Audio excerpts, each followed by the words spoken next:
guys, welcome back to my channel. Long time no see. There's a few new faces around here in the last little bit, so welcome. Thank you so much for joining. Shaloma, come here. Come say hi. Come say hi. Here's Shaloma, if you remember. Yes. Alright, so today I am just gonna do a little prepare for the week, food prep, day in the life type of video. So we're gonna start with groceries. So I have all my groceries right here that I just bought, and I guess I'll just quickly run through what I got today. It's been like 3 weeks to a month since I actually bought, I think like 3 weeks, since I bought like a lot of things that just were like slowly running out, and I was like, meh, I'll just wait. So we've got eggs, coconut yogurt, regular yogurt, just plain, peas, cucumbers, bacon, tuna, almond milk, beef, raisins, random, granola, celery, broccoli, apples and carrots, frozen fruit, smoked salmon, oysters, and lettuce. That is all that I bought today, and I'm just gonna quickly put that away and then get into my lunch. It's almost noon right now. Just got back from church, so I'm gonna make some lunch and then I'm gonna food prep for the week. All right, so for today's lunch, I'm going to make a BLT.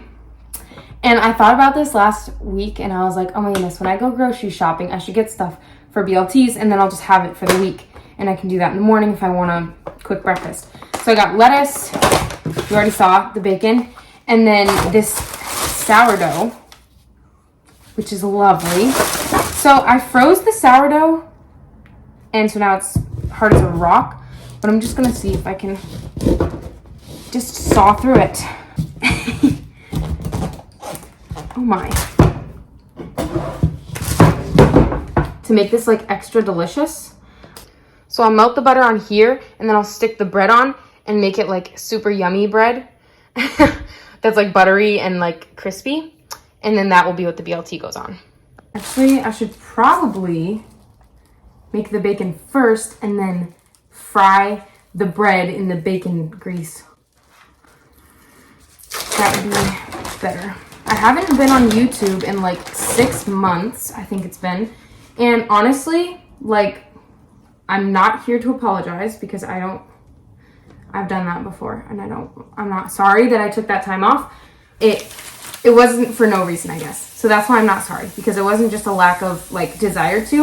In fact, I still had a desire to be on YouTube, but more of a necessity to work through some things that I did not need to bring everybody along with.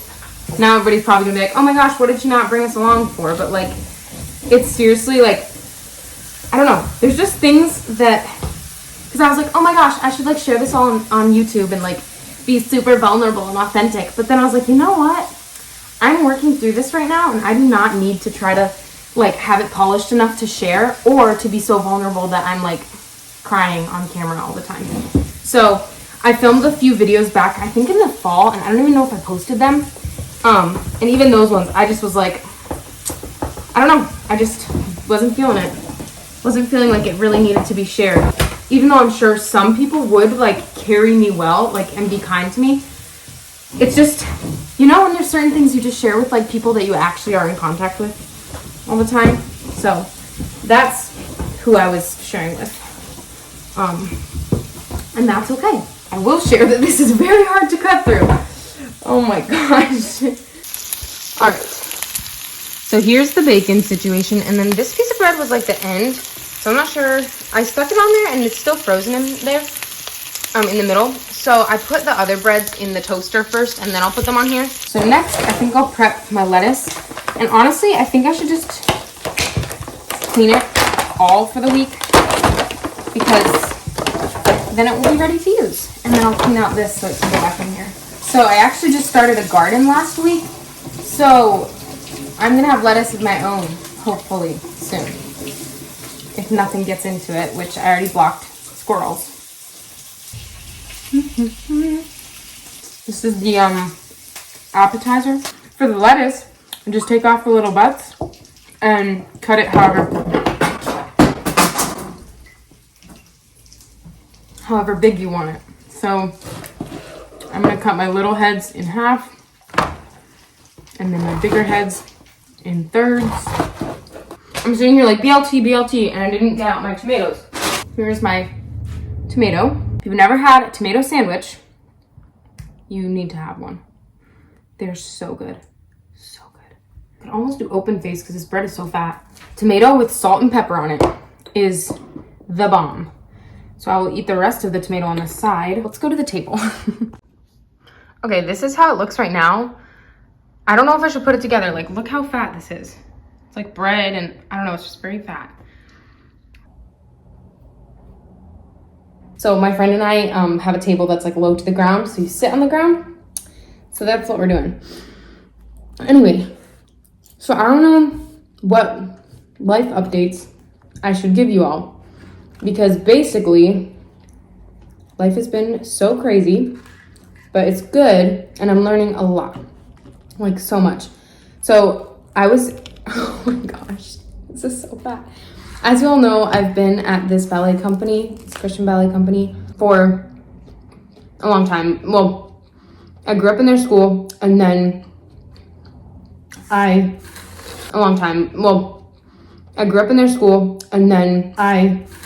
graduated high school and joined their out of high school program. And then after the 2 years of that, I joined as an apprentice in their company. And so did that for 1 year, and then I'm gonna stay again this year. So yeah, so that's what's been going on with me. But there's also been like different jobs. I used to work at Panera. Now I work at a coffee shop, which I would love to do a coffee shop vlog, but actually, no, but I totally could do that. I just don't think about it when I'm closing. I'm just closing. But when was my last video? I think I was on break at home. So I live with one other girl in this apartment, and then Shaloma. We have a good time. And okay, maybe I'll try to give like, I think that most recently, the Lord has been teaching me, showing me how much I need to trust him. And that's been a topic for quite a few years now. I think that everybody in their walk with God goes through that. But I've really been like realizing that when I think things are in my control, that I'm more at peace, and like that knowledge of thinking that I have things in control helps me, like that illusion helps me like function. But then when I realize what was already true in a bigger way, that I'm not in control, then I sort of freak out. And so, yeah, I had that happen this spring where like a lot of things were just up in the air, and a lot of things I thought I had invested in my future, and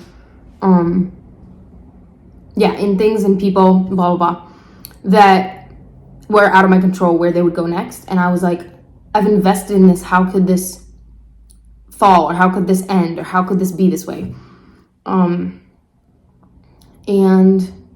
the Lord just like through his goodness, because like he gave me a lot of assurance in that like there were a few weeks where I was like really panicky about it, but then afterward, when answers were shown to me, I was like, oh, okay, so I wasn't in control of that, and I need to calm down when it's out of my control, and when I can't when I'm in a moment when it is so obviously out of my control, I need to trust God, because in the end, I'm gonna see that he's faithful, whether or not the answer is what I thought it was gonna be. So, and then I'm trying to build on that, or like learn more, and I'm reading in Job right now in the Bible because it's just so good, and I want perspective, because Job lost everything, and still he was able to say that God was good and to trust him and not curse God.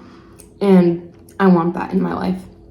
Not that I want to lose everything, but I want to be able to come to a place where I trust God beyond what I see, and know that he's sovereign, whether or not things go the way that I thought they would, or whether things turn out like good, I guess, because bad things can happen and the Lord can use it for good.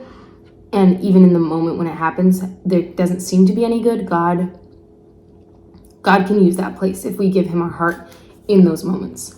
It's crazy. So anyway, I'm gonna eat my lunch. I hope that little tidbit was helpful.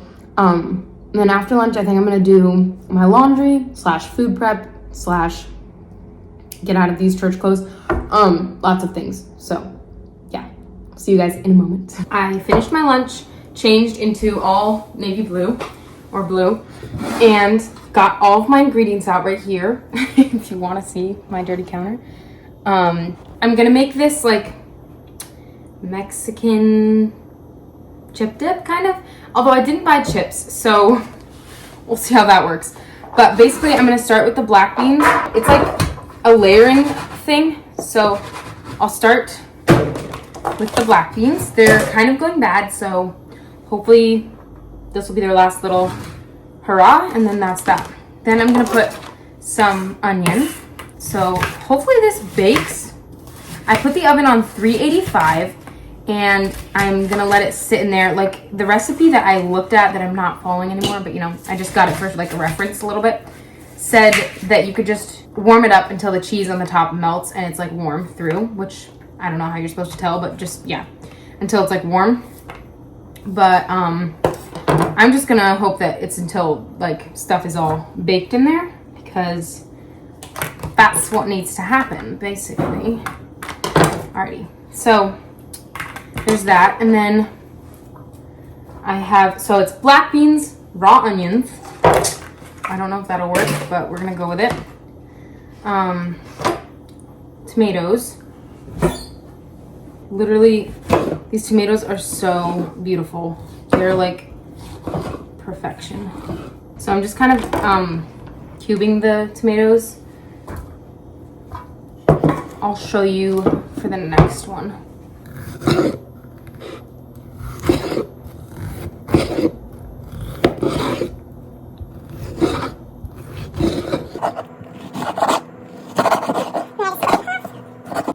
This is what it's looking like right now. Next, I'll add the cream cheese. This is flavored cream cheese, but you can use plain if you prefer. And I'll just try to spread it flat in like an even way. I don't know. Okay, no, that's not gonna work. Just do your best. That's all. Before I add the cheese, that's what it looks like. And now I'm just gonna sprinkle the top with lots of delicious cheddar cheese. There it is. Looks delicioso. Now we'll just stick it in our preheated oven. So that'll be in there for like, I'm gonna say 15 to 20 minutes. We'll see how it's doing. I'm gonna wash these dishes, and then I think after that, maybe go outside. I don't know. I know I need to enjoy the weather today. So maybe go outside, but I also need to do my laundry. So we'll see.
Update. I forgot about you guys because it's been 6 months since I made a video anyway. No, but Phoebe and I'm picking her up to take her home, and we just got a gyro and falafel, and then we got sweet frog. Oh wait, sweet frog is like all across the board. God, you're so gross. You like have to make it a thing. Yeah, but we got sweet frog. It was very delicious. I was doing like that whole time, so I had to like make it a thing, yeah. Oh my gosh, I'm so tired and the sun feels so good. Agreed. Just want to sleep. Okay. Hi y'all. So it's way later. I kind of showed you a lot earlier and then didn't really finish my vlog. But I'm winding down for bed and I am going to tell you guys about these 2 podcasts that I just listened to, which were so good. But I'm actually doing my PT exercises right now. At my ballet company, we had a physical therapist come in and give us each like a 30-minute consultation just to, figure out some things in our bodies. And so I have some toe and then some shoulder stuff. So I'm going to try to do those. And then I will talk to you guys after that. Hi guys. So it's a different day. After doing my PT exercises, I was like sharing, but it was really long and drawn out and I was super tired. So I'm just going to share what I said here. I listened to 2 podcasts and the first one was called the Trim Healthy Podcast. And it's by these 2 sisters who've come up with like a biblically based health plan, lifestyle. I don't know what you want to call it, but it's really cool. And, yeah, it's like dietary stuff, health, like overall wellness, health, and then like wisdom and good, awesome stuff. And so one of the sisters was sharing in it and she was like, I always share my little Bible verses. And the other sister will say like, for all you non-believers. And then they were like, but really, like if you don't believe in scripture, you're not a non-believer, you believe in something else. And how we all have beliefs and things that we like are basing our life off of. By how we act, we're basing our life off of that thing. Whether it's belief in something or not belief in it, that's a belief in itself. And so anyway, so they were talking about that and like with health and lifestyle and how basically like you can live a really great, healthy, like perfect lifestyle, get your sleep, get your good nutrients, your exercise, like all that. But if you're like living in a place of constant fear and your mind is going crazy all the time, then your belief that you're not going to be healthy or okay, it's going to make it so that your life is miserable and the things that happen to you will be so much bigger and a big deal, or you might actually get sick because you're telling your mind that you're sick, and so you'll just start getting sick. Whereas someone who doesn't eat as well might think, I'm doing pretty great, I feel blessed, I'm happy, whatever, and they're doing fine or whatever. They live a healthier life. But anyway, so they were talking about that. And then just with belief, like when you believe in something, you are going to base your actions off of that, and it is going to show where you're at. And so just like, really making sure that you're believing what you're saying that you're believing and desiring to believe, and allowing that to direct your life, and make sure that the things you're believing are good and that they're things that would be worthy of belief in. The other podcast was with Jonathan Pokluda and 2 other people. It's called the Becoming Something podcast. The main overarching theme was generational curses, and they were talking about neuroplasticity within that and how we have genes that like our parents or our grandparents had like unlocked, like alcoholism, obesity, gluttony, like addictive eating, different pornography, like things like that like these addictions that our family has like opened, and it's in our like actual makeup, and our body will open that if we allow it to. If our mind allows our body to do that, it will open it, and that will become part of our life too and part of our story. But we can also take it and like either never open it or close it back up and say, I'm not going to open that gene. That is not going to be something that I'm going to do in my lifetime. And how the neuroplasticity of our brains, our minds, can direct our brains. So they're not the same thing. Our mind is outside of that. So we're not just mindless beings that do what our brain is like telling us to do, but our mind actually tells our brain what to do, and our body does that. So anyway, very interesting stuff, and so encouraging to me because I want to work on that. And I was journaling that night of the vlog and just asking the Lord to help me with things that I don't want to be struggling with years down the road. And I don't know if you guys have that, but for me, there's things in my life that I'm like, oh, one day I won't struggle with that, or one day that's going to go away, or one day I'm going to get better with that. And it's taking the time now, in the now, to work on it and spend time changing things and going a different way. And so, yeah. Anyway, thank you so much for watching, and I hope that that was helpful. Please give it a like if you enjoyed this vlog, and I will see you guys sometime. Bye.